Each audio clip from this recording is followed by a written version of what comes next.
and to the republic for which it stands, one nation, under God, indivisible, with liberty and justice for all. Good evening, everyone, and welcome to the regularly scheduled meeting of the Doylestown Township Board of Supervisors for January 17th, 2023. There's a note on our agenda of an executive session at 6:45 that did not occur. There was no interview. The person had withdrawn her application. The first order of business is a happy occasion. We're going to swear in a new police officer, Philip D. Singh. Would you please come forward? Oh, excuse me, don't do that yet. 1 second. The chief has to talk. I forget, he always has to say something first. My bad. Well, tonight's another good night. This is 2 consecutive months, I believe, that we're able to swear in a new member of the department. Thanks for everyone for coming tonight, the officers that are here tonight. This is our entire police department has made an appearance tonight to come out and welcome, hopefully, our newest member of the police department, Philip.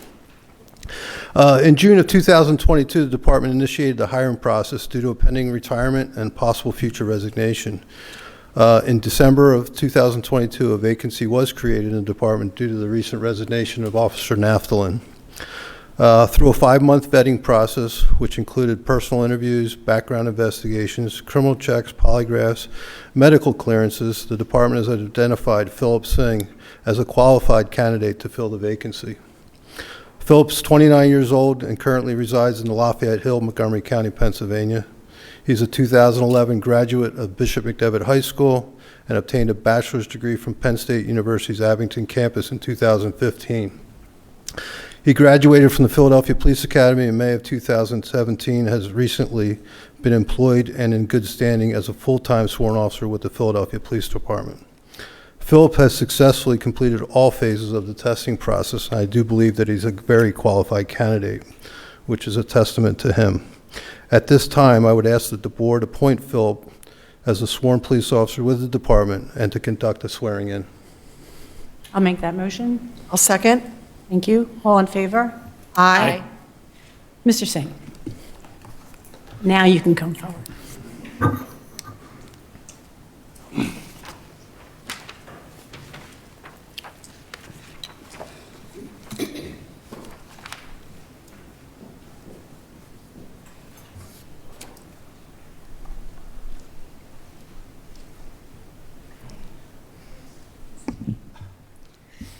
Okay.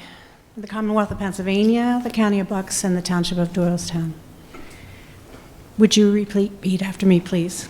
I, Philip D. Singh, I, Philip D. Singh, do solemnly swear that I will support, obey, and defend the Constitution of the United States, that I swear I will support, obey, and defend the Constitution of the United States, the Constitution of the Commonwealth of Pennsylvania, the Constitution of the Commonwealth of Pennsylvania, and the ordinances of Doylestown Township, and the ordinances of Doylestown Township, against all enemies, foreign and domestic, against all enemies, foreign and domestic, and that I will bear true faith and allegiance to the same, and I will bear in true faith and allegiance to the same, and enforce the law without consideration to a person's race, and to enforce the law without consideration to a person's race, color, color, sex, sex, religious creed, religious creed, sexual orientation, sexual orientation, age, age, national origin, national origin, ancestry, ancestry, handicap, or disability. handicap, or disability. Repeat again. I, Philip D. Singh, I, Philip D. Singh, do further solemnly swear that I take this obligation freely, do solemnly swear that I will take this obligation freely, without mental reservation or purpose of evasion, without mental reservation or purpose of evasion, or purpose of evasion, and that I will well and faithfully and that I will well and faithfully discharge the duties of police officer with fidelity. discharge the duties of police officer with fidelity. Very good. Congratulations. Thank you.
And gal.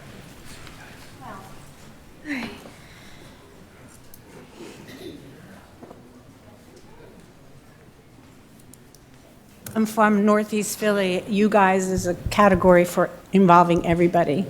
Doesn't matter. Thanks again for coming. Next item on the agenda, presentations from the Doylestown Environmental Advisory Council. Jim? Thank you, Barbara, and good evening. Good evening. Okay, very good. So I'd like to update the board and the township on a particular issue that we've been thinking about for a long time, which is the issue of single-use plastic and how we reduce the use of single-use plastic in our community. This has been percolating for a long time. It began before the pandemic, and it's gotten traction again now just recently. And okay. So there are a number of things that we have done now over these last 3.5 years or so. Beginning in 2018, 2019, we did a community survey. I'm sorry, did I skip a slide? Yeah. A community survey, which I'll show you in just a moment.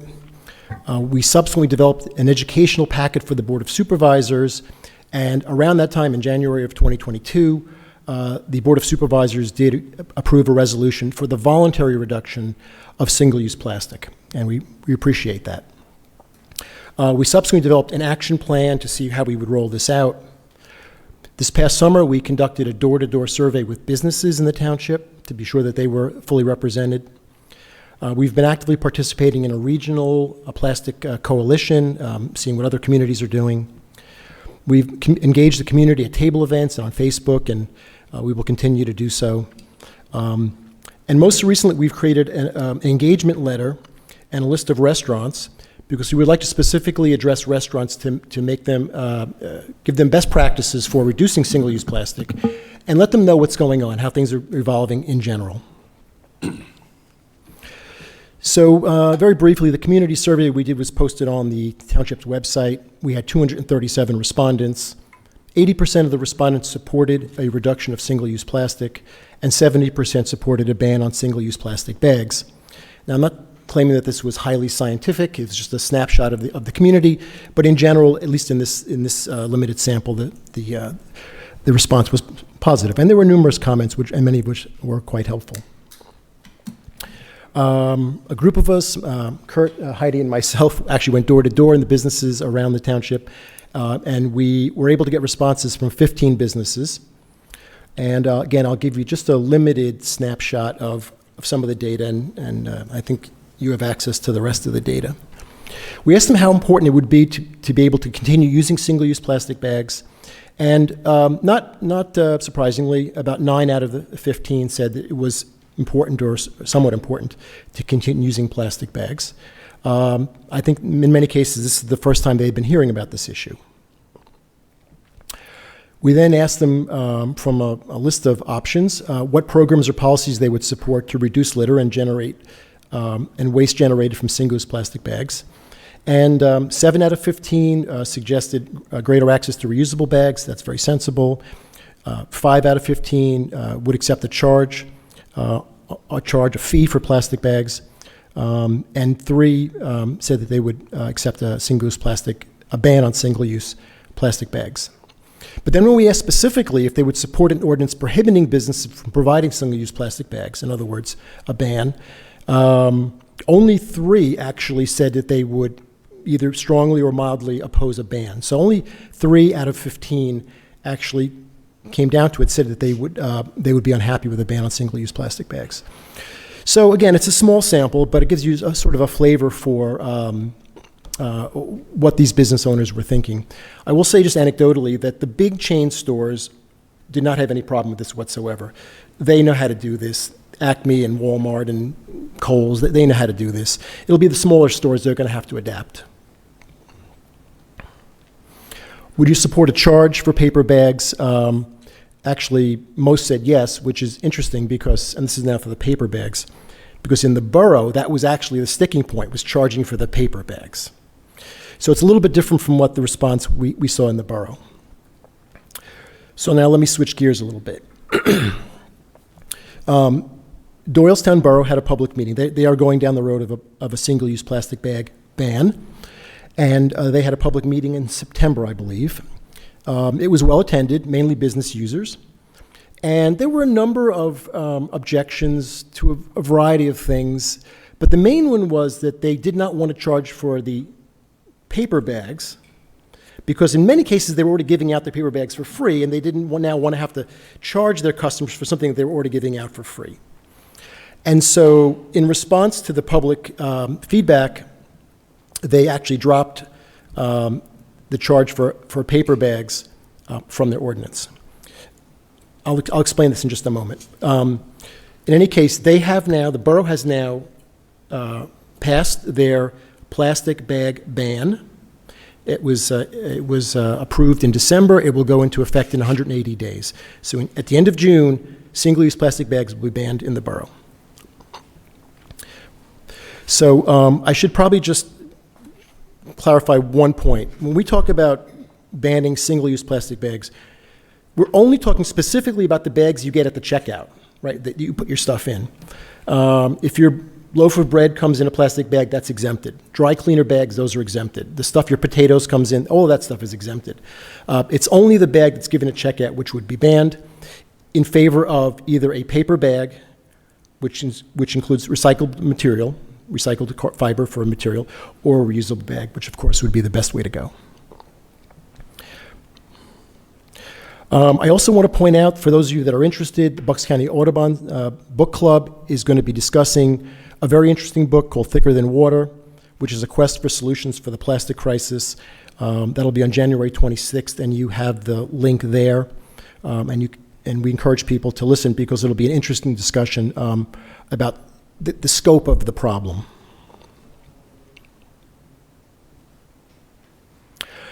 So, what are we recommending? So the EAC, we've prepared a letter for restaurants, which I think you've seen, and a list of the restaurants, and we would like to have that letter sent by the township to these restaurants as a way of informing restaurants how they could voluntarily reduce single-use plastic, including cutlery and so on and so forth, and also making them aware of the fact that other communities are in the process of banning plastic bags. I don't see it in my slides here, but you know, Philadelphia's banned them, Salisbury, now the borough, and many others. We'd like to put this information up and prominently on the website in a newsletter so people can be informed. And I think all of that should be pretty straightforward. But I think the next step would be to review the borough's ordinance, and I would say draft an ordinance very similar to the borough's ordinance for review by the Board of Supervisors, with the idea that we would consider implementing a very similar ordinance in the township as they have in the borough, both because I think it's the right thing to do, but also it simply simplifies the transactions between the two jurisdictions, because if they're banned in the borough and they're not in the township, it becomes very confusing. So I don't think that's going to be difficult for residents, but something we can talk about with the Board of Supervisors. But I think the next thing we would do would be to put forth a draft ordinance for your consideration. So I'll stop there. Thank you. Questions?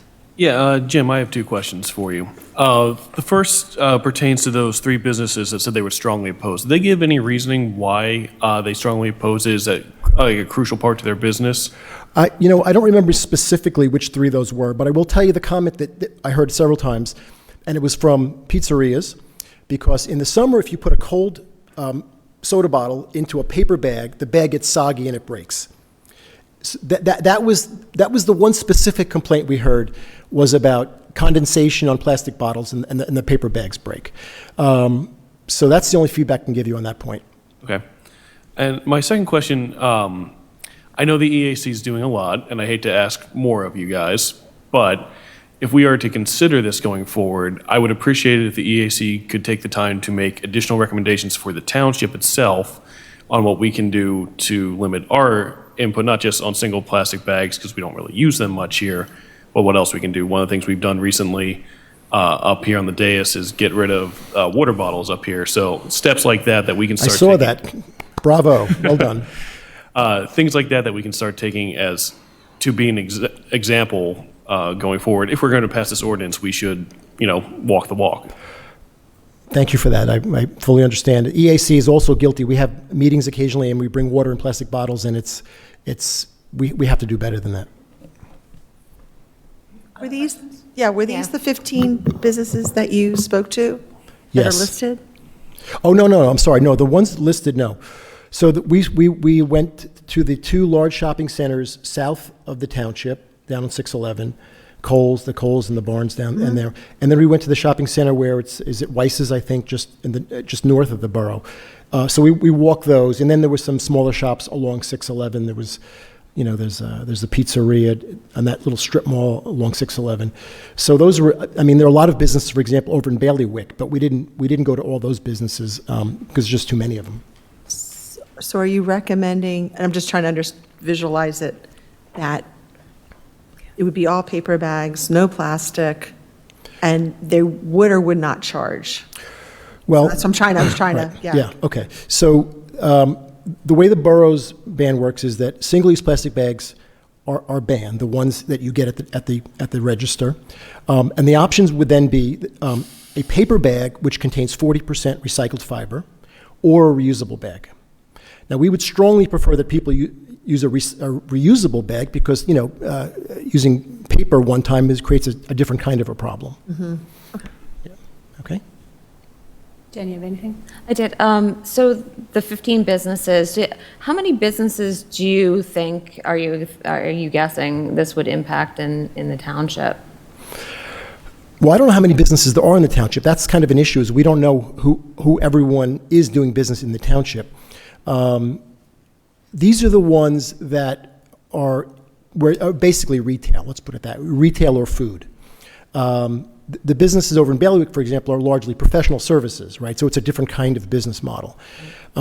So when you say how many businesses would this affect, that's something we're going to have to glean along the way. I'm sure there'll have to be a public input process. But I think that most of the plastic bags are being used in the retail sector. And just to kind of back up a little bit, because it's been a little while since we've talked about this publicly, why are we looking at single-use plastic bags instead of other plastics? Why are we starting there? That's a good question. This is a policy that's come out of Penn Environment and other places because in some ways it's the easiest one to get rid of. It's sort of the low-hanging fruit. Can you imagine at this point, it would be very difficult, for example, to get rid of plastic bottles, right? Coca-Cola, water, everything else comes in plastic bottles. It's very handy and very difficult to get rid of. Straws are another place people are looking at, getting rid of straws. We could talk about that if the township is interested. Plastic cutlery would be another one. Foam, food containers, those are the ones that other municipalities have looked at. But the bags are the easiest one really to get rid of because the reusable bags just make so much sense. Thank you. Okay? Jim, I know you said this, but why aren't the big box stores on the list? So we have a few in the township. We did. There's some of these, so Marshall's was in there, Kohl's was in there. They're, you mean on the mailing list? Yes, on the. Oh, okay. Are they getting a letter? Well, we decided to start just with the restaurants. We made a conscious decision just to start with restaurants because the letter addresses plastic bags, but also straws and cutlery and foam on a voluntary basis. Yeah, okay. We could do a second letter to a different group of stores. We're happy to do that. We could do it. We could do a much wider mailing, but it would have to be targeted for the type of business. I agree. I think that's the only thing I struggle with is some of them are small family businesses. We want to encourage that. Yeah. I applaud, the EAC for, I looked at your website today and it's really a bang up job if you haven't seen their website with all that you do. But I am a little concerned because some of these are smaller businesses. I feel like they're being targeted a little bit. Yeah, it will be an adjustment for those businesses, but I think it's getting easier and easier because as more and more communities go in this direction, the availability of alternatives is getting greater and greater. So, I mean, they have the same issue in Salisbury, in the borough, in Ambler, Philadelphia. I mean, what are the small places doing in Philadelphia? They're adapting. Are they purchasing reusable bags to give out? What are they doing to adapt? Well, I suspect they'll use paper bags. I suspect that's what they'll do. Yeah, I mean, but that's something we'll have to talk about. We can go over to Nats in the borough and find out. I don't know. Yeah, I'm just curious. Right, the next thing you want us to do is send us a similar letter out. We would like to get that letter out to the restaurants as a first step, and then we'd like to post that information on the website as an educational piece. Will you undertake the task of updating it? Of course. And then we could update it, send it out, and then, is this what we should be doing here, guys? Is this, I think it's an informational letter. It's not demanding anything. It's stating that these are good options for them to do. okay? And what's, that some of the other municipalities have done with single-use plastics. So I don't have a problem with it. It's not a demand letter. It's just informational. You're good? The more communication, the better. I just have one additional question for you, Jim, that just popped in my head while everyone else was speaking about straws and stuff. I know one of the issues with banning straws comes to hospitals, and while I was thinking about that, I remembered that Doylestown Hospital uses a lot of plastic bags to put your stuff in after surgery and that kind of thing. Have we spoken with the hospital about how this would impact them and what accommodations might need to be made on their end? That's a good point. We have not spoken to the hospital. I will tell you that a lot of the higher-end stores are already using small paper bags with their logo and with a little, twisted handle. I think the hospital will adapt, but I think your point's a good one, and I think we can certainly go talk to them. Yeah, I just because like what the borough doing, they don't have to deal with the hospital we do, and it's just a consideration we need to keep in mind. That's a great point. Yeah. Although I do have to say, from my memory from the hospital, it's been a little while, when they give you the bags, it's not the single-use plastic kind of bags. They give you that higher density plastic, which is not a great thing either, but that's not what the ordinance in the borough handles. So they might be exempt if they're giving out those heavier. Yeah, it's just something we have to look into. Well, I mean, again, if there was a medical necessity for something, we would carve that out. Right. I'm sure. Do we have that in the letter, if there's a medical necessity? No, this is only specifically for the restaurants. This letter is specifically for the restaurants. Okay. And it doesn't require them to do anything, so, Okay. yeah. Yeah, I think the consensus is that we'll entertain this letter, and then we'll entertain an ordinance. Okay. You're going to take those two on? We will. Okay. All right, thank you. Thank you.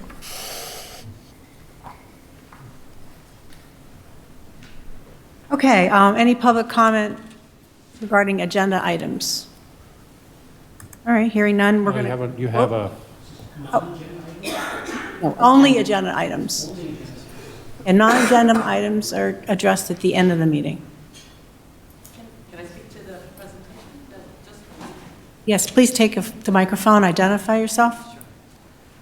I'm Judy Dixon. I live at Westwick in Doylestown Township.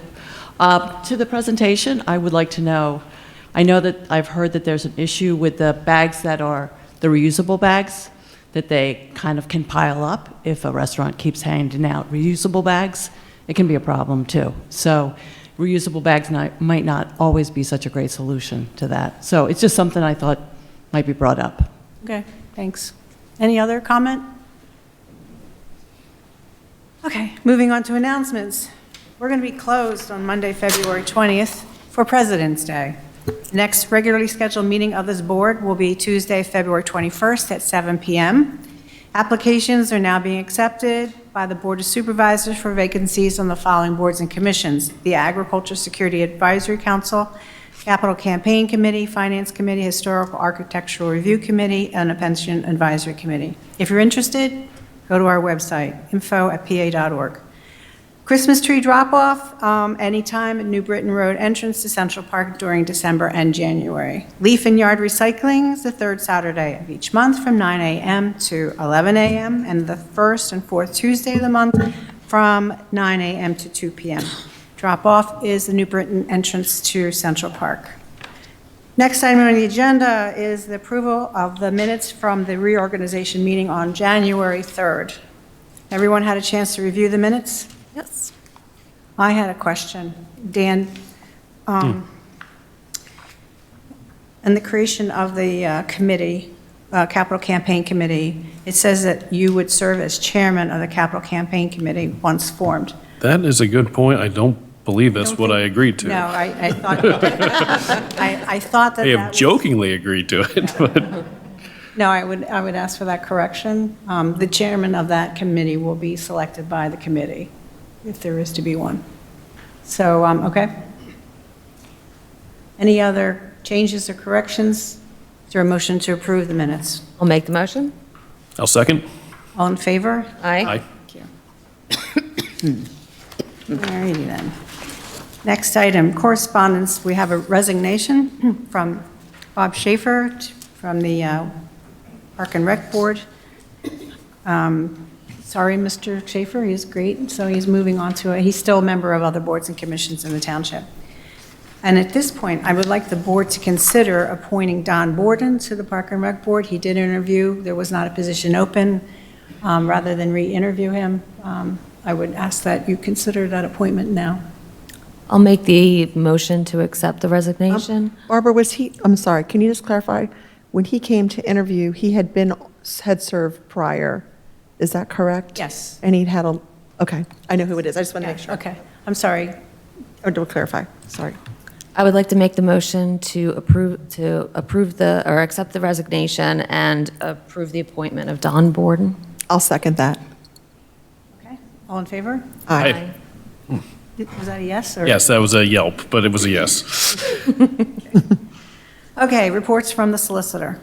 The board will recall that some time ago, we spent some considerable time discussing fireworks and regulating fireworks, and lo and behold, our best efforts have been, in some respects, been now affected by Act 74 of 2022, which was enacted by the state legislature last year. As a result of that enactment, we're going to need to make some changes to our fireworks ordinance. Specifically, since they do add now additional days that fireworks can be utilized, they also are including times for those.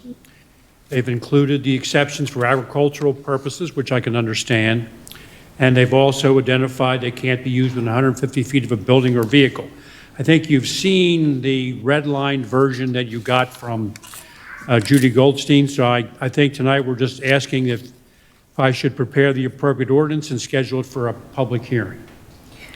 Yes. Can I have a question, though, on one of the provisions? 95-2, Section C. It says separate offense, under the heading separate offense. Right. Now, each day a violation continues or is permitted to continue. Is that a consecutive day, or? It can be. It can be. Because each day is a separate violation. Yeah. So, But that's, you're so not, homeowner, shoots off his fireworks on a Saturday. The following Saturday, he shoots off fireworks, neither of which are allowed. Is that consecutive? Is that? that's two violations. separations? However, it's not an automatic $1,000. Yeah, It's up to the district judge to hear the facts and decide what's appropriate. So okay, that's just your standard penalty for a violation of a right. small criminal consequence that this would be. Well, anybody have any questions about the changes that we have to make to our ordinance? I have a very brief question. Just to clarify, the permitted days that they have for Act 74 are different holidays than we have You in can our, include we can other include other, days. okay. Now, I'm not going to change the ones you've added that are different than theirs. Okay. It's going to add theirs so it's consistent. All right, thank you. Okay, and you need a motion? Sure. All right, we'll entertain a motion to have the red lines changed to an ordinance that we have to adopt. I'll make the motion. I'll second. All in favor? Aye. Thank you. That's all I have at this moment. No, I guess I'm the next item, too. Yes, you are. The board has certainly spent some considerable amount of time discussing the negotiations with the Police Benevolent Association for a new contract with the police. I'm happy to report that those negotiations have been concluded consistent with the board's direction, and the PBA has approved a new 5-year agreement that will begin January of this year and expire on December 31 of 2026. The relevant terms have been discussed with the board, and I request the board to consider approving the collective bargaining agreement with the Police Benevolent Association.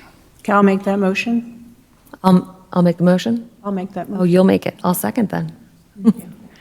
Since I'm intimately familiar with this process. I'm sure you are. All in favor of the motion? Aye. Aye. It was actually a pleasure dealing with the police bargaining unit this go-around.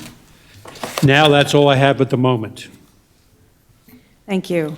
Next item, Township Engineer. I have nothing to report at this time. Chief, Nothing further. Director of Operations. I have a few items. The first item is the salt storage building site work change order summary and requests. I'll ask Mr. Torpey to address our request.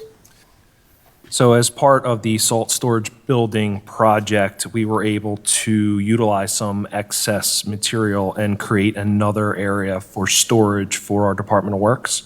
So we asked for a change order for some additional site work and some additional relocation retaining walls, and then some additional asphalt to allow for additional operations out there. So we're requesting change orders 1 and 2 be approved for a total of $22,600 as part of the salt storage building project. I'll make the motion to approve. I'll second that. I have a question. This is for change order 1 and 2? Correct.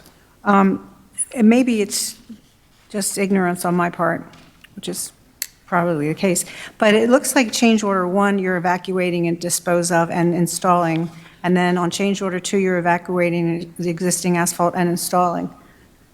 Are you doing the same thing in 2 different areas? That is correct. Thank you. Appreciate that. All right, is a motion a second? All in favor? Aye. Thank you. Thank you. All right, next item on the agenda is equipment for auction. Yes, in my memo, I've listed a number of pieces of equipment, various in sizes, from handheld equipment to our trackless tractor that is past its life and basically is hard to get parts for, and we wanted to put those items out to auction. I've listed them in my memo. I'm asking the board's approval to put these on municipal bid and put them out to auction. All right, is a motion to send these items to auction? I'll make the motion.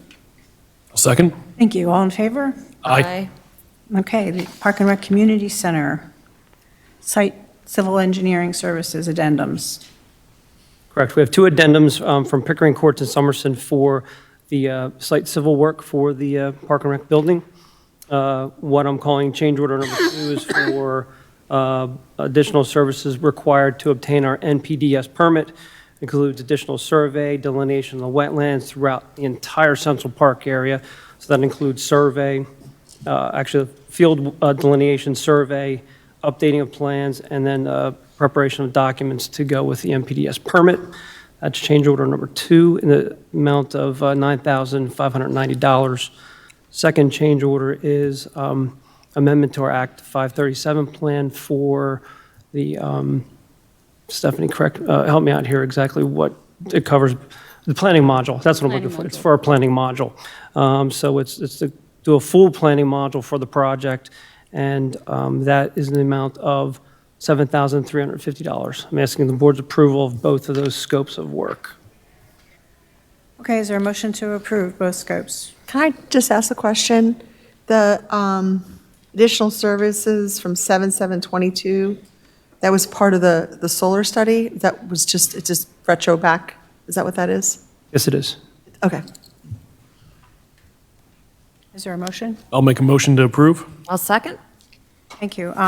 Before we call the question, there aren't any proposal numbers on these. Is that a reason for that? That's their, For either one?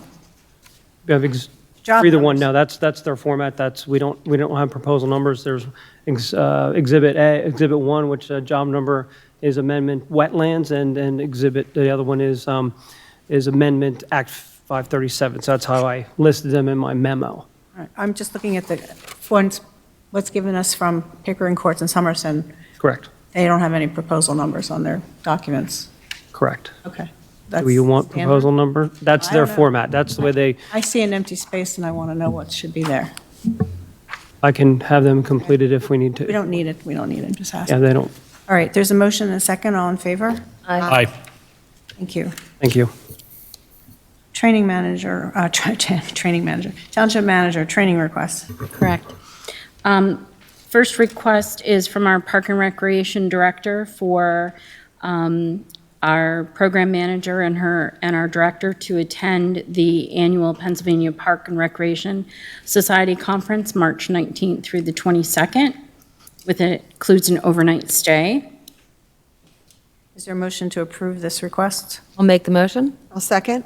All in favor? Aye. Thank you. Next item on the agenda is, Boards and Commissions reports. No, it's another training request, Oh, actually. sorry. The second one is from myself for the assistant manager and myself to attend the Executive Development Conference in Hershey in February, for our Director of Operations, the assistant, and myself to attend PSATs in Hershey in April, and for the assistant manager and myself to attend the Association of Pennsylvania Municipal Management in Pittsburgh in May. All of those include overnight stays, and we request the board's approval to attend for training and continuing education. I'll make the motion. I'll second. Okay, all in favor? Aye.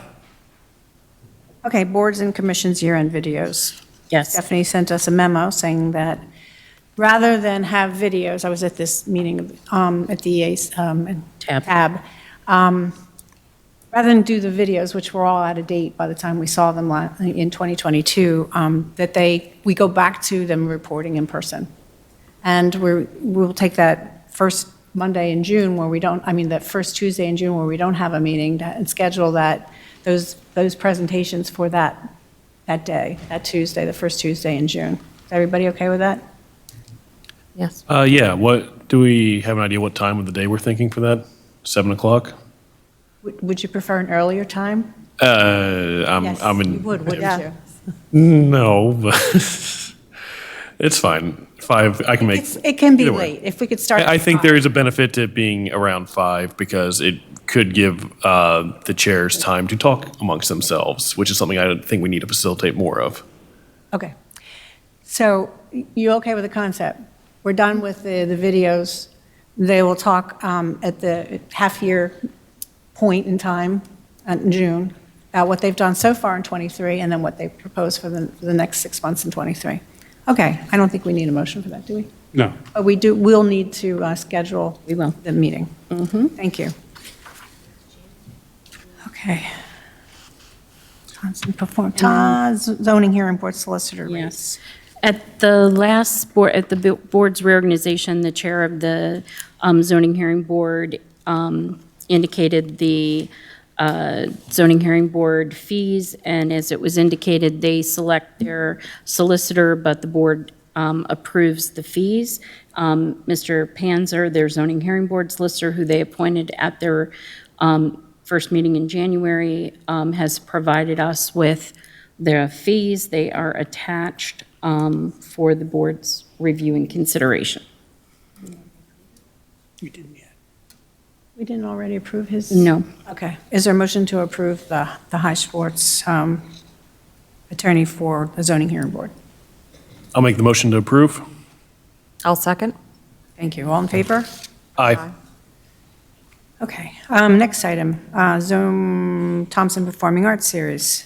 We have a memo from Karen. She's got 13, Karen Sweeney, Director of Parks and Recreation, 13 scheduled performances, beginning with June 7th, ending with, 13. Ending with August 30th, and then 2 others that might be determined. We're with a food truck and something in conjunction with the Village Fair, which is sponsored by the Village Improvement Association at Doylestown Health. So is there a motion to approve in tandem the the list here. I'd like to make the motion. Thank you. I'll second. All in favor? Aye. Looks like a real good roundup there, Karen Sweeney. Good job. All right, supervisors' comments. Dan? Nothing for me tonight. Nancy, got anything? I just wanted to say congratulations to our new officer and also thank Park and Rec for the outstanding list for the performing arts. Jen? Nothing for me. I just have a question. I know the EAC has questions about a vote we took last month regarding the decision to not go with electric power. And I know you have some questions. Jim, can I just ask you to return to the podium so I can figure out how we're going to handle your questions and answers? Kurt Sawyer is going to address this for the EAC. You want to, well, why don't we do that now, rather than wait until the end of the meeting? Sure. We may not get a full discussion, but we do want to hear what you have to say, okay? Right, and I wasn't necessarily anticipating you all answering all the questions. Okay, good. So Kurt Sawyer for the EAC. First, I want to let you know that we know and appreciate that the board is committed to protecting the environment and has endorsed the goals of Ready for 100. When the board started the design for the new rec center, we understood that the design would meet multiple objectives. Obviously, one of them was for the recreational goals of the community, and that the building would be consistent with the board's environmental goals. Based on what we have heard, and we're not experts in this, it appears that the meeting of environmental goals has been removed from the final design. Admittedly, we may not be fully informed about the final design as we have not seen an engineering report, and we'd be happy to review it if it's available. Additionally, it is our view that designing energy features into a new building is much easier and much less expensive than retrofitting an existing building. Also, energy efficiency features designed into the building have a payback in energy savings over the life of the building, unlike other features of the building. So based on what we have heard, we have some questions about the final design process. First, was the building properly designed to be heated efficiently? That is it airtight, well insulated as it can be? Will there be an energy recovery ventilation unit to manage airflow and reduce energy loss? Does the engineering firm that we employed have any experience in designing buildings with heat pumps? Have they done this before? What was the price difference to install heat pumps versus natural gas? Was the size of the backup generator a deciding factor? How were the operating costs estimated? What assumptions were made about the cost of electricity versus natural gas? Could natural gas be the backup heat source rather than electric, and how would that affect the calculations? Presumably, there would need to be a gas connection for the backup generator, even in an all-electric building. Over what time horizon was the project evaluated? Given the board's commitment to Ready for 100, what is the plan for converting the building to a non-fossil fuel heat source by 2050? How does that cost factor into the analysis? Since heat pumps are 2 to 5 times as efficient as gas-fired heating, what are the assumptions for future gas and electric costs that were factored in? Is the backup generator sized to operate the air conditioning system? If so, would it not also operate a heat pump heating system? Final note, buildings last a very long time. Buildings built today that use fossil fuels will need to be retrofitted in the future to achieve Ready for 100 goals because they will last well beyond 2050. It is cheaper to build them right in the first place than to try and improve efficiency and change heating systems in the future. Thank you for your time. Yeah, thank you, Mr. Shaver. I don't know that we can answer your questions today. I know that Dave could possibly take a stab at it, but how about if we let him work up your answers with their sure. consultants? Is that good? That'd be great. Thank you. Thank you very much. Thank you for Thank you. coming. I think that's it. And now on to new business, land development from the Bucks County Planning Commission for the RFI, request for information, that is, for Neshaminy Manor Complex. There's a presentation.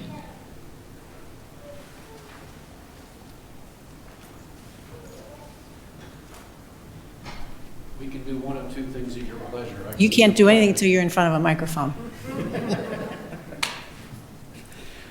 Good evening. I can do one of two things. I can either plug my laptop in or plug in a USB. What's your preference? USB. USB. Plug it in, guide you.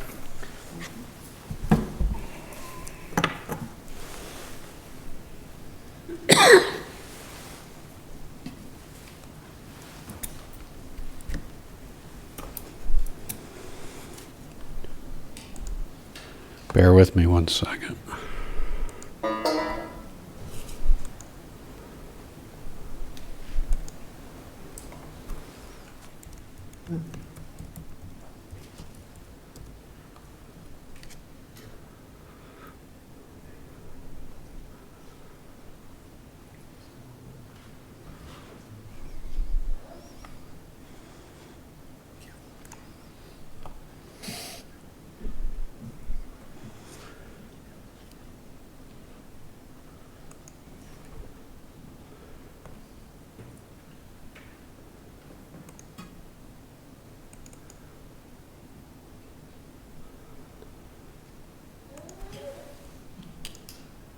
Okay, we are ready. Good evening. My name is Evan Stone. I'm the Executive Director of the Bucks County Planning Commission, and with me tonight is Margie McKevitt, our Chief Operating Officer. Before I get started, congratulations to Officer Singh and to you and your new police officer. As you know, my daughter is a police officer in Bristol Township, so I support law enforcement. Always great to see. We're here tonight to talk about the Almshouse site. It was, seems weird to say, pre-pandemic, I think, when we were last here with representatives from the township to begin the conversation with you about what the county's plans might be for the Almshouse site. And for the benefit of the audience, we're talking about the county's property at the intersection of 611 and Almshouse Road. So tonight we just wanted to touch on what we call the Almshouse Reimagined, and a request for innovation that the county is looking to exercise. So moving forward, I'm sure many of you are aware, the county over the last several years has been consolidating operations, physical locations and operational elements to achieve some efficiencies. And in addition to that, we are actively seeking grants to remove the old Neshaminy Manor at the Almshouse site. There's just some thoughts there that the site is underutilized and it offers potential opportunity for redevelopment for the county. The request for innovation that we're looking to do is, rather than simply sell the site, put up a sign at the corner and say for sale, the idea is that the county is looking to partner with and attract potential developers who bring innovation, vision, and a successful track record for redevelopment for the site. We're looking to do something different. We are looking to transcend your typical normal land development, paving, buildings, etc. We want to do something better. We think we can. And naturally, whatever we do, particularly now that we have a director of sustainability on board and are looking to be sustainable ourselves, we want to do something that is triple bottom line focused, and that is financial, environmental, and social. The desired team that we're looking for in the RFI process is an inclusive team. It's not just going to be an engineer and an architect, let's say. We're looking for a team that brings in an academic partner, for instance. That might be planning students, landscape architecture students, architecture students. We're looking for a team that truly brings a new approach and a fresh approach to how this site might be reimagined to make it something different, and includes regenerative design principles, sustainability, etc. The site that we're talking about, as I said, is the site that is bordered by Almshouse Road and 611. It's approximately 19 acres, might be 19 to 20, 25 acres, but that's the land area that we think is subject for redevelopment. Grundy Hall sits on its own, actually a separate parcel with the Bucks County Housing Authority. And one of the challenges that we know in redeveloping this corner is that facility will need an access. And whether that's going to be a new access on 611 or it will continue to take access through the Almshouse site is something that'll get worked out way down the road as we get through the development process, but we know that is one of the things that we'll have to deal with. A little bit of background on the site. As we know, it's served by the SEPTA Route 55 bus. It's approximately 3 miles from the Doylestown Borough train station.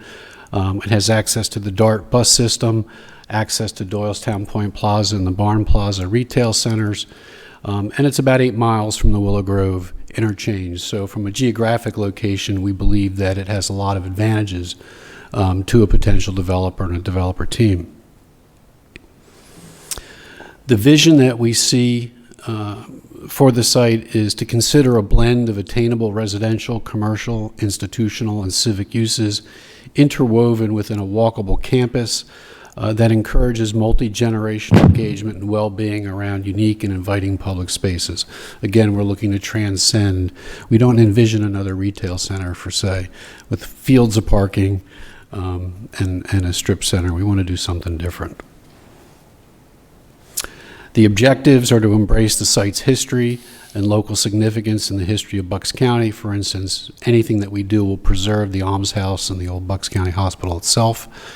Retention of locally historic buildings, protection of natural and cultural resources, inclusion of civic spaces that foster social interaction, a walkable community campus, incorporation of renewable energy sources, and a solution that can be time-tested and viable long-term. We're all well aware of the changing market that we're in terms of retail and other services that we see, so we want something that can be time-tested.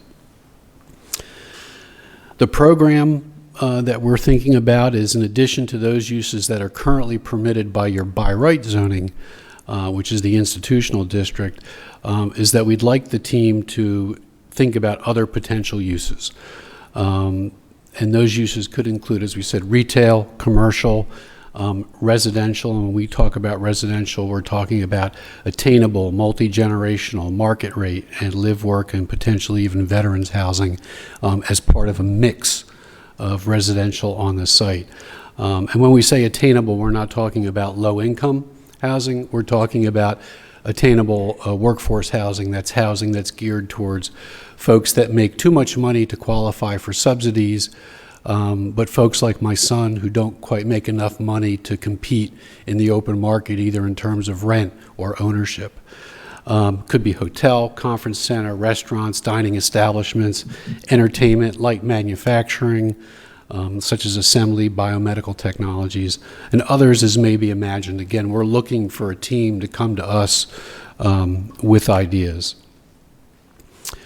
And then lastly, the next steps for us will be to complete and finalize the RFI document that we're putting together, and then to go out and seek those potential development teams. Good luck.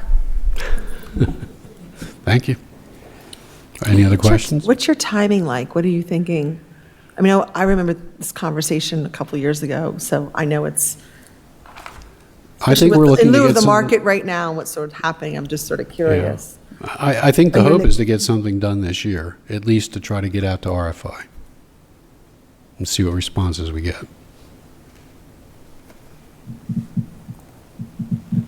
It's a little space with a lot of intensity. Are there any environmental concerns about the property now? With the building, with the, any, Like asbestos. asbestos? Well, yeah, I don't think it's any surprise or secret that, you know, the old manor will need to be remediated when it's taken down. So that's, and the county is looking to advance that effort. Old building. Yeah. Are you familiar with the agreement between the County of Bucks and Doylestown Township for police services on your campus there? Okay. And how close is it to the shooting range? It's behind, right? Now it's well beyond. Well beyond, Yeah. okay.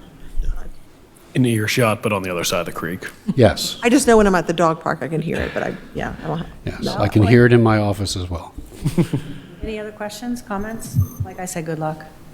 See what you come up with. Yep. Can we get a copy of your presentation sent to Sure. us? Awesome. I'm excited Thank you to very see what we can, what we'll find out in the future with this. Yeah. Thank I'd you. just like to say thank you to the Bucks County Planning Commission for working with our Planning Commission, our Township Planning Commission, and taking their input and feedback as you create your RFI. They appreciate it. I know they do. It's nice to see that first meeting developed into this presentation, so I appreciate that. We're happy to collaborate. Yeah. We'll have to see what comes up. I just caution the response is going to be, it's too much with such a little space, and it's already a very congested area with residents behind, across the street, terrible traffic patterns now. So that got, obviously traffic and design way down the road, but I can understand how there will be a huge hue and cry about building up that property in ways that you're suggesting. Well, that'll be part of the innovation, right? Right. Innovation, yeah. Did they take anything into consideration with like the sports and the needs of fields and turfs? I know all the municipalities are talking about putting in, because that continues to be the request, turfs and lights. Have they? And I know like Delaware County, my kids play lacrosse, and we would go down there and they had something. I don't know if that was put into consideration. I don't know if the topography would even afford something like that. But I was just curious because we are a beautiful place to visit, and it would create an awesome tourism. I was just curious. It could be a possibility. Okay, well, add it to the innovative list. You got it. Thank you. Thank you very much. Always a pleasure. Thank Always you. a pleasure. Nice to meet you, Mr. McDevitt, or welcome back, I should say. Good to see you again. Oh, did you get your little stick? Great timing.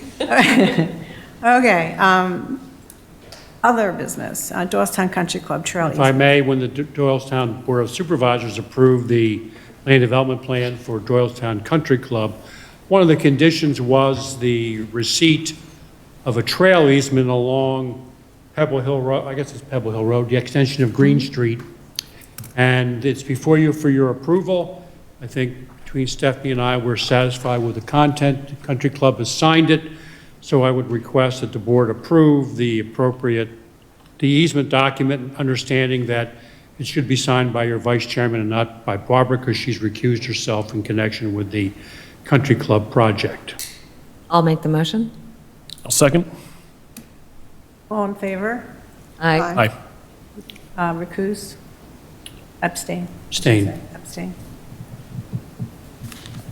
All right, next item on the agenda, Treasurer's Report. It's been sent to everyone electronically. Everyone had a chance to review it. Yes. Is there a motion to approve the January 17th, 2023 Treasurer's Report? I'll make the motion. I'll second. Thank you. All in favor? Aye. Similarly, the bills list for January 17th, 2023. Is there a motion to approve it? I'll make the motion. I'll second. All in favor? Aye. Aye. Announcements. We're going to be closed Monday, February 20th for President's Day.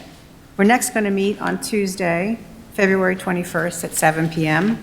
Applications are being accepted for the following boards and commissions: the Agriculture Security Area Advisory Council, Capital Campaign Committee, the Finance Committee, the Historical Architectural Review Board, the Park and Recreation Board, and the Pension Advisory Committee. Oh, wait, are we still working on Park and Rec?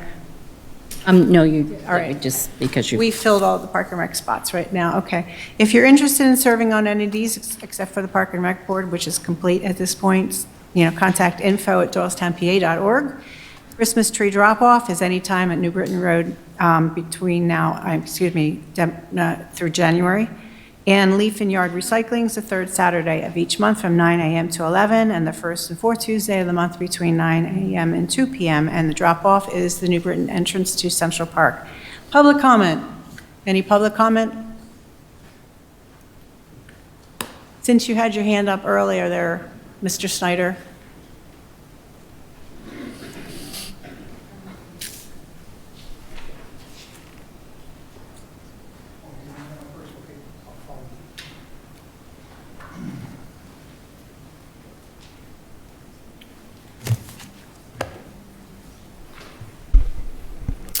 Ken Snyder, Doylestown Township. I have two things I'd like to comment on. And the first one is the weekly e-newsletter that I just received. I think this is a fantastic idea, and I fully support it. We've talked before about the advantages of pushing as much information out to residents as possible is a very good thing to happen. So I applaud and commend the board and the staff for putting this in place. This is a very, very good thing. One of the most important things about it, too, is not just pushing the information, but it's a timely activity. Mm-hmm. It's not waiting until the regular newsletter comes out and all that. You get it every week. You get to see the new police officer or whatever you're going to put in there. There's a lot of stuff that I think is going to be of great advantage to residents. So hopefully your subscription will grow, and somehow, hopefully there's a plan in place to grow that, because I think it's a great asset, so I applaud you for that. The second item I want to comment on was the Pebble Ridge Woodbridge Sewer Project. I read that in the e-newsletter. As everyone recognizes and remembers, there was a lot of debate and discussion about how much it's going to cost each of the residents and that stuff. And it was big. So I'm commending the board and the staff, the solicitor, and everybody else who worked on this. One, to file and get as many grants as you could to bring the cost down, and also all the negotiations with Toll Brothers to bring that down from $34,000 per to $20,000 per. That is huge. So I commend the board and everybody else for taking that action, because you went out and you fought for the residents, and that's a key attribute. So thank you very much. Thank you, Ken.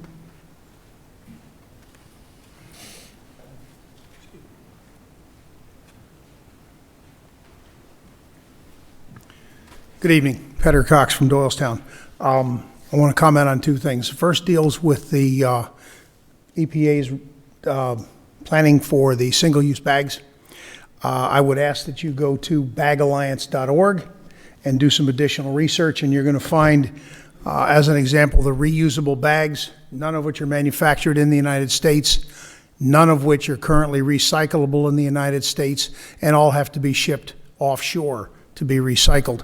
There are other solutions out there, and the easiest and fastest solution, according to the science, is the single-use bags. They get recycled all the time and get turned into brand new single-use bags. The other solution is something that goes back to my childhood. It's not a plain paper bag, it's a waxed paper bag. So those wet plastic containers of soda pop in the summer don't soak through. A little bit more expensive, however, very environmentally friendly, and could be something to be recommended. So I'd like you to take that into consideration. The other thing deals with the housing potential development in the Chamonix Manor. Number one, I think it's an excellent idea. I've driven through there several times. I drove through there today because I saw the agenda, saw that it was on the agenda, and I have a couple of concerns that I know, if we do the planning properly, can be resolved. Access in and out of the area is horrible. You got one road. You can't come in through the road from Grundy Hall. Absolutely not allowed, not authorized, and would cause huge congestion issues. There's too many restaurants and hotels in the area already. You really don't want to put more in there, and I don't know why you would put a convention center in there. What I see as far more developmental and beneficial for the township and the county is that housing. I got a kid that I had to help pay for their rent, and I have to help pay for the house that they're buying, because again, in this area, They're building million-dollar homes, but they're not building $200,000 homes that those kids can afford to buy. Recreation fields, maybe a little difficult because it does go downhill fairly substantially, but it's an excellent idea. It's a great way to reutilize facilities that are no longer being used. One thing to consider, Grundy Hall itself was built in 1966. So when you start tearing that down, the chemicals that they put into the ground to protect it, the asbestos that is inside the building and all of those facilities, you're going to have a massive environmental issue on trying to not poison everything around you. I mean, I've worked with guys that worked on Navy ships that had asbestos, and they're dying by droves because of the poisoning that came from that.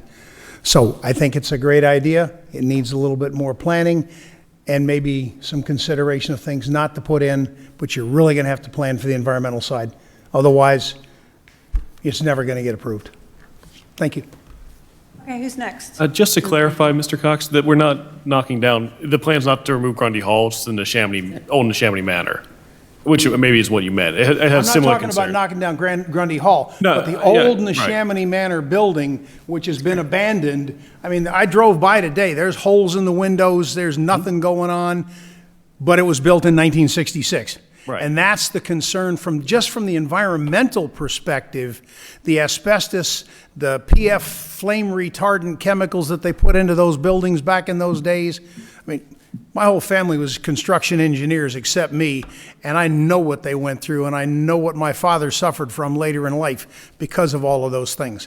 And I do not want to see something like that happen where we put brand new housing in on land that shouldn't have anything on it. Yep. That's Agreed. the concern. Yep, thank you.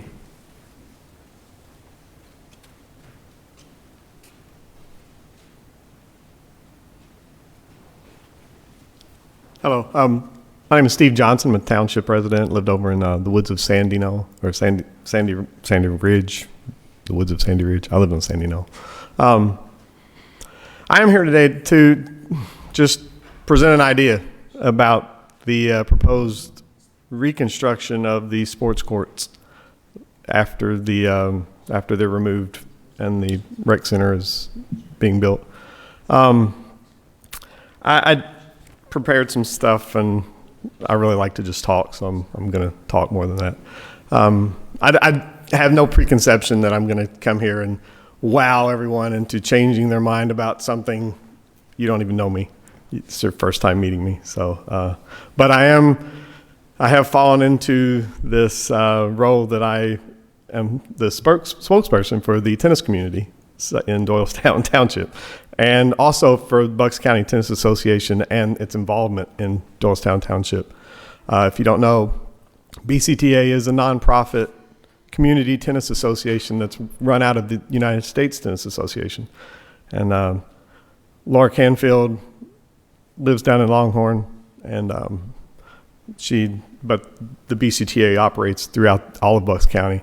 I do the clinics for the township and the borough, and a few others around, but so I'm over at the courts all the time.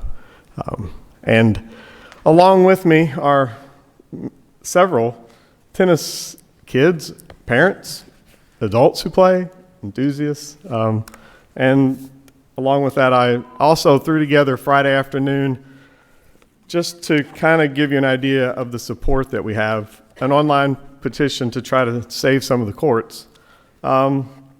And when I printed this off this afternoon, it was 165 names. I would venture to guess, looking through the list, 98% of them are either direct township residents, which most of them are, or they live in that secondary service region of the Central Bucks School District. It is now up to, the last time I checked on my phone, 169 names, so 4 people added since then. And it's continuing to grow. It's 4 days old. Very quickly, I do want to, I think the tennis players in the tennis community were to fault for this. We became complacent because we are over there playing tennis. And we think, well, everybody can see us playing tennis. You see us over here. Like, I know that on Tuesday nights, all through the summer, if it wasn't raining, at 7 o'clock and 8 o'clock and 9 o'clock, those courts were filled because I had sold out classes of 20 plus kids and adults. And I needed those courts. It was the only way we could fit that many people over there and really them feel like they accomplished something. But anyway, so I'm going to go a little bit into this so I can make sure I hit this stuff really quickly, just to give you an idea of the thoughts that have come into my head in the past week. We didn't know about what was happening. I've since looked back. So I moved here 3 years ago when all this was just starting. So I'm getting my bearings and getting a new septic system put into my yard and trying to figure out life in Doylestown as about all of this is hitting. But I've since looked back, and it looked like the first construction, the early drawings of the construction site showed 7 new tennis courts. So anybody who may have seen that then thought, oh, well, they're going to take care of us. We'll just keep playing. And then the new plans came out in October during all the excitement of the announcement of the rec center, and suddenly it was 3 courts. And Laura and I had a discussion, and she's like, well, let's wait. We'll talk to some people and see, maybe that's not final yet. Suddenly came back to the new year, and she sounded pretty serious, like, no, we're gonna lose those courts. And so very hurriedly, which is why this is kind of 11th hour, last minute a plea. That's where I am here. Just to let you know how much these courts are used for tennis. And I know they're used for pickleball. BCTA, we fill those courts with 120 hours of tennis instruction to community members ages 4 through 80. I've had kids as young as 4, I think a 3-year-old once, and 82. In 2022, we enrolled over 300 athletes. The vast majority of those are township residents that come to the ones here. 300 on these courts. And I don't want you to sit there and think, well, he's pleading this because it's cutting into his wallet. No, I actually get paid the exact same from Laura if I teach 1 court with 4 kids or 5 courts with 20 adults. It'd be much easier for me to teach 1 court with 4 kids than to have to deal with 5 courts. But I feel like it's better for the community if I can get more people out there. Since I got here, the enrollment in those classes has grown by more than 300% in 3 years.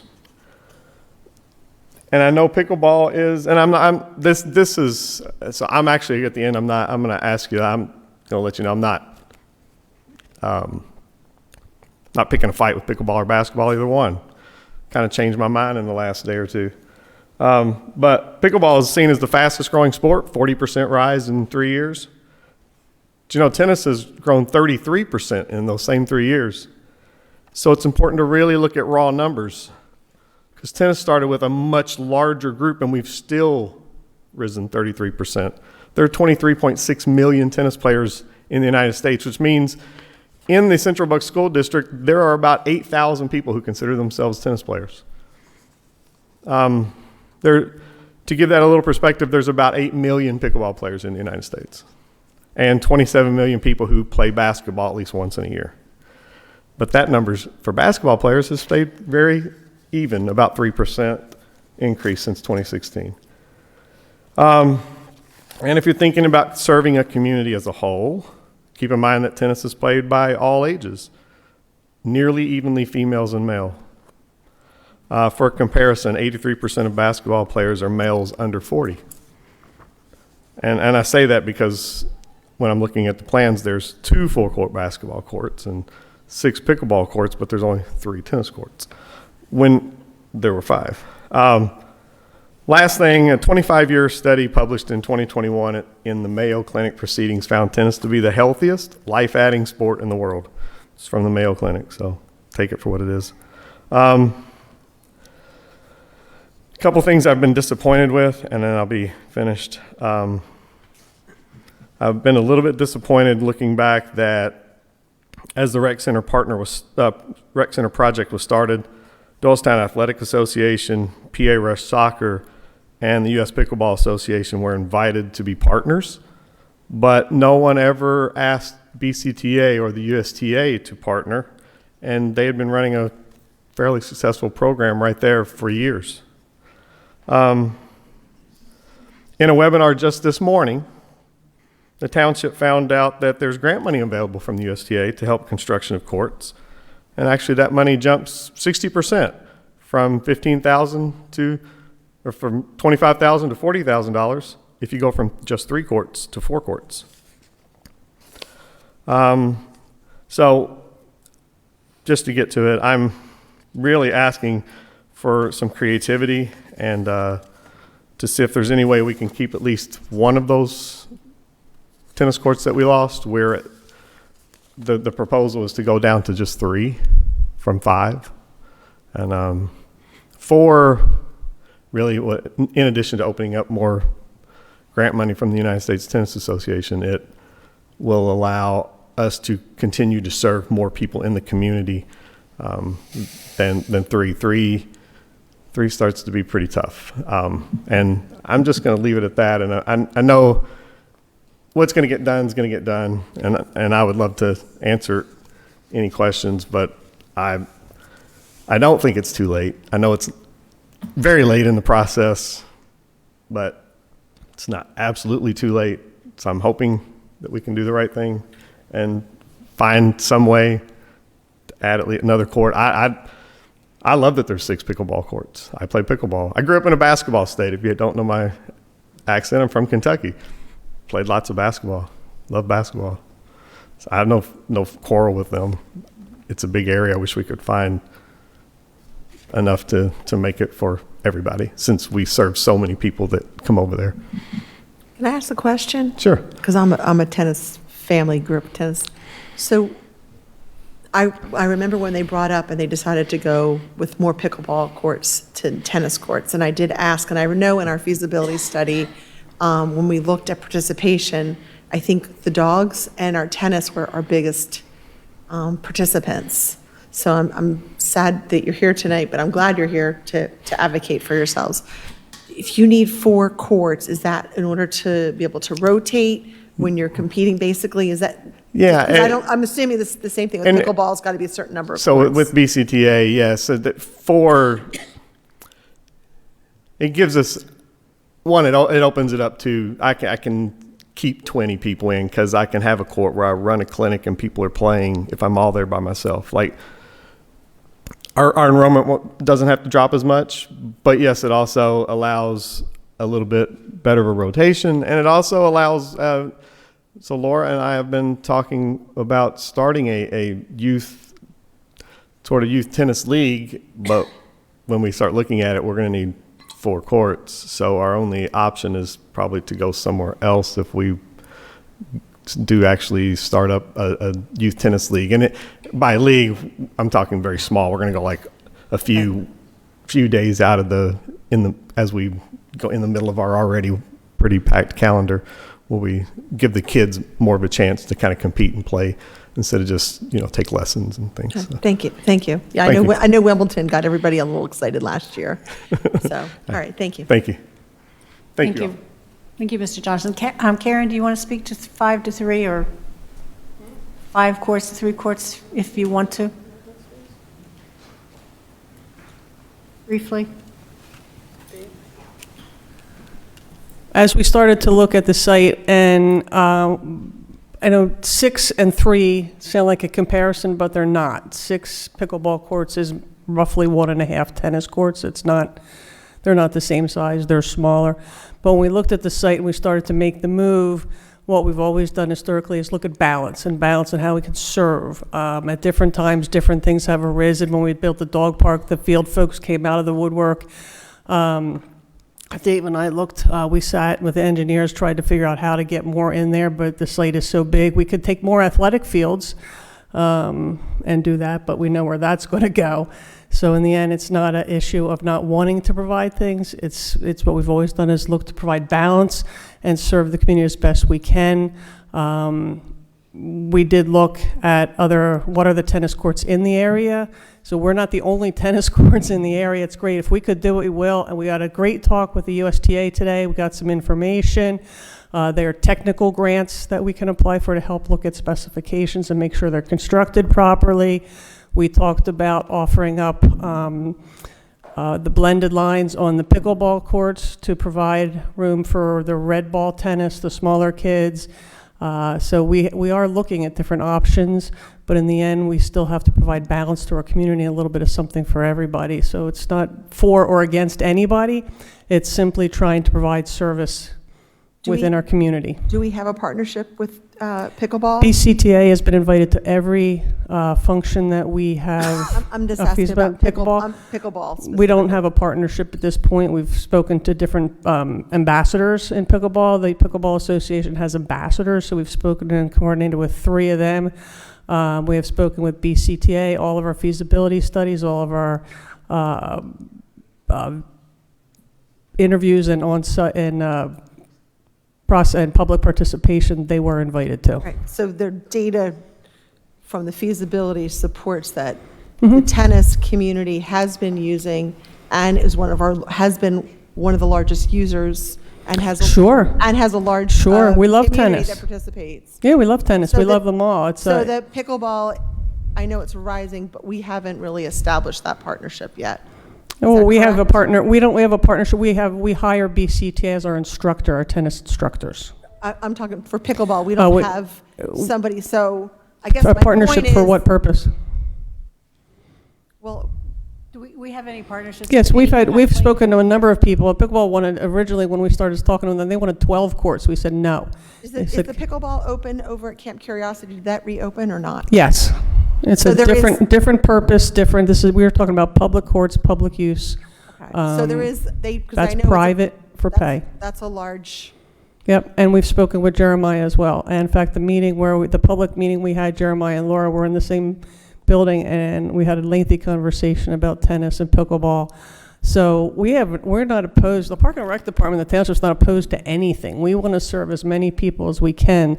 This is not one sport versus another. We ran into the same thing years ago with lacrosse and soccer. When lacrosse emerged and soccer was out of their minds.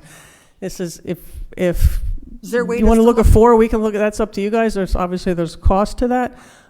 We are not opposed to anything. This was about space and what would fit in the space. is there a way to line it, a court, so it could serve both as pickleball and tennis? And that's part of the problem we had, was when we were trying to line the courts for pickleball, we had more than a few occasions where I had to go out because people wouldn't yield to each other.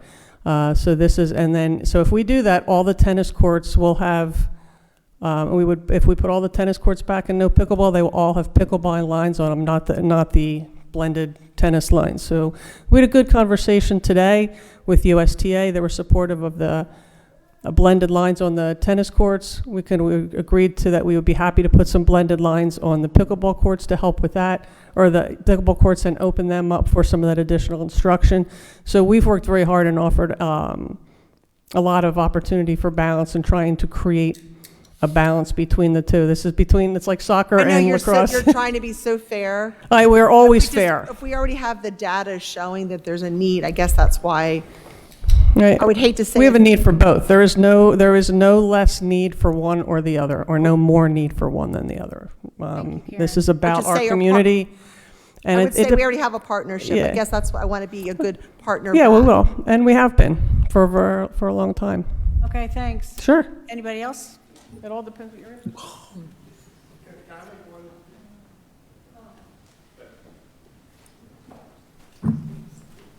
Hi, I'm going to keep this really short. My name's Carrie Guanasso. I'm from Doylestown. I live in Doylestown. And I am here for the tennis courts. And obviously, this has been talked about. And I just want to say that you can play pickleball on a tennis court, but you cannot really play tennis on a pickleball court. And I understand that we're trying to be fair, and I think you guys are doing a really amazing job. And obviously, I didn't know about this beforehand. But I think it's been proven to you that the tennis courts are used all the time. It's really hard to get a tennis court sometimes, like in good weather, let's just say. Although I have been out there in like 30 degrees in my jackets playing. But my entire family plays. I know a lot of other families in this township and the borough that play, and one of the big courts to come to is here at Central Park. I think taking away 2 of the courts is going to cause a large backup or some uncomfortable feelings when people can't get to the courts that they want to get to. And I'm not trying to tell you that there aren't people playing pickleball or there aren't people playing basketball, but the tennis courts are always in use, and you guys know that they're in use. So to make less of them seems like a not great idea when you're creating this wonderful new area to play in. Thank you. Anybody else? Yeah, go ahead, Karen.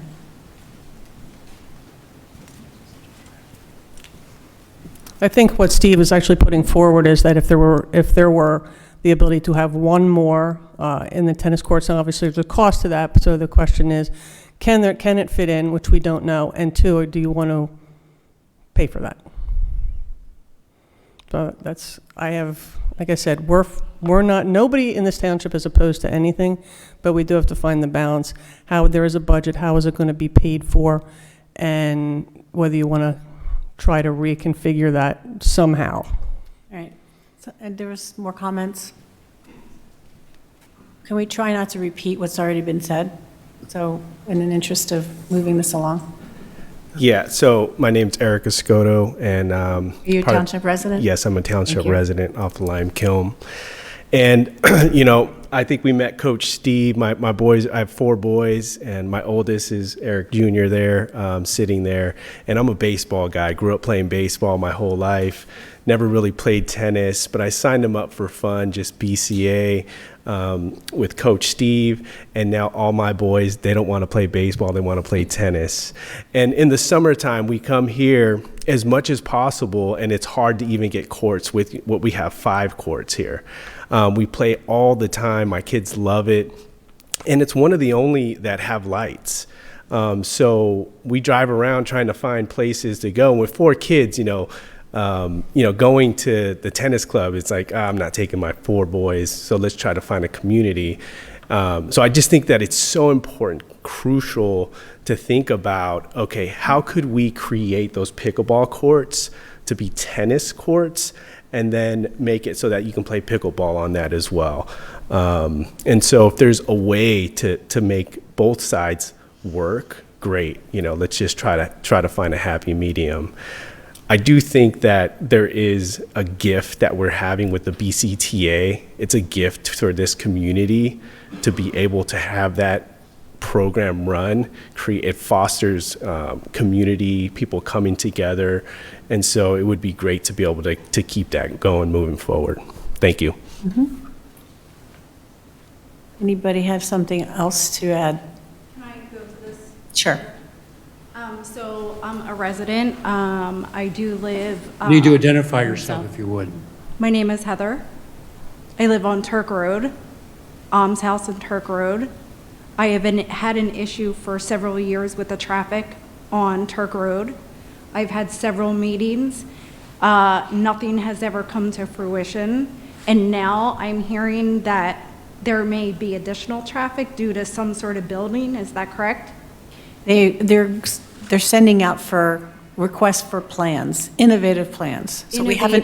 Go ahead. Innovative. We haven't seen anything. You heard the gentleman speak tonight, Mr. Stone. He's still here, so I'm sure he'll be happy to talk to you after the meeting. So since you guys make so many decisions for where we live, I'm really very shocked that, with every piece of property that we have in this area, you are basically allowing homes, buildings, stores to be placed on every piece of land. We moved here 22 years ago with this being a rural area. It is completely wiped out. There is no land left. and next to my house, there was open 3 acres of land. We went ahead and we bought it just to keep open land. And, you know, with that being said, I walk around Turk Park every weekday, and if you walk down Almshouse Road towards Turk Road, it's like an entrance to a highway, right? I live on that street. I have people drive by flipping me the finger because I'm out getting my mail and they can't slow down. So with that being said, I would think with the many requests that I have made to the police officers, I've had a meeting with Dave in the past, nothing happens. Why is that? When I'm driving down the road and I try to pull into my driveway, if somebody's on my rear end, I have to drive past my driveway. So what is the plan for all of this masses of people that you're allowing? Well, it's not that we're allowing. First of all, we don't know what they're going to do with Almshouse or what they plan to do. That all has to come to us, and for sure, you should be part of those discussions. I sympathize with you being on Almshouse Road and how busy that road is. I can't get to my mailbox on East Road safely because people use it as a cut through to avoid Cross Keys intersection. So I understand it. I totally get it. But fortunately or unfortunately, people have private property rights. If they own the property, they can sell it, and if allowed, we have rules that you have to allow certain things be built on private property, and that's America. Now, what these folks want to do, the county owns this property, and it has authority as to whether to sell it or lease it. They don't know what they're doing yet. They want to be, as Mr. Stone said, innovative. And we don't know what that's going to look like. So I think what you heard was my response was, well, good luck. Let's see what happens, right? So, but I agree with you, and I think you probably heard me say that's a very congested area. People live there, and people have troubles navigating those intersections as it is. So we're cognizant of the area, we're cognizant of the problems, and we're certainly now aware that you have difficulty getting into your driveway or slowing down for your mailbox.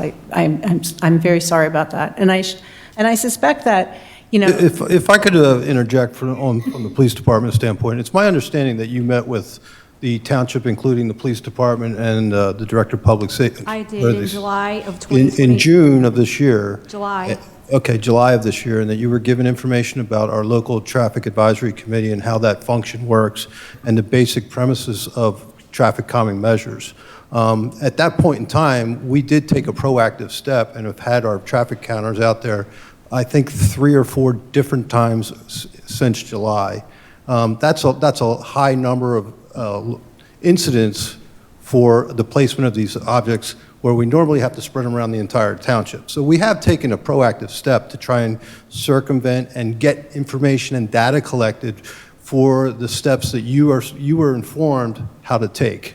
It's my understanding that you have not done anything from your point of view to go ahead and get some. That's right, because community support. of your. Okay, I don't want to. I'm just emphasizing the fact that you were given information about how our process works. The township has taken great lengths over the years to come up with a process.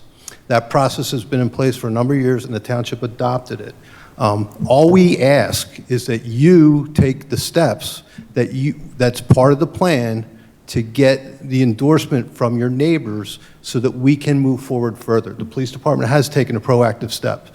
Mr. Tomko's taken a proactive steps. We've met with our neighbors. Warrington Township is also discussing things. So we have taken steps. What we need you to do is follow through with what the plan is, and I believe you were provided with a plan. I will tell you regarding the plan, a fear was instilled that if we moved forward with requesting the traffic study, that we risk the speed limit going from 35 to 45. Okay, let me just. We chose to not even bother taking that risk.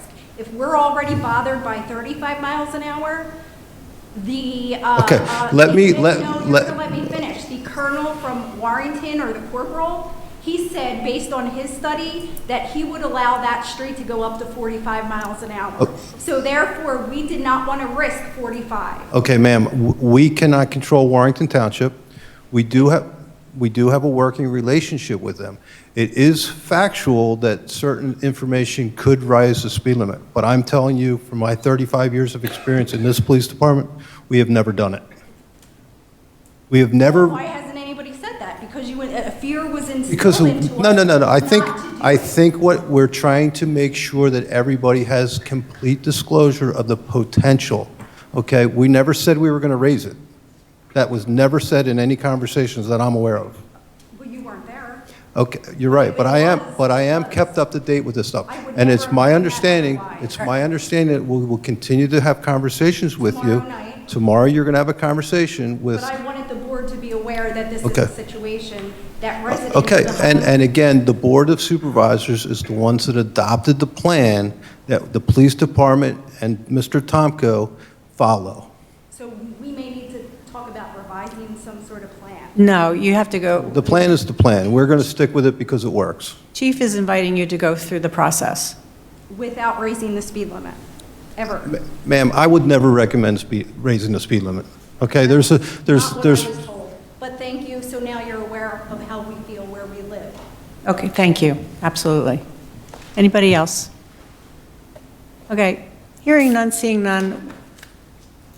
We done? We're Done. adjourned. Thank you very much, everybody. Thank you for coming.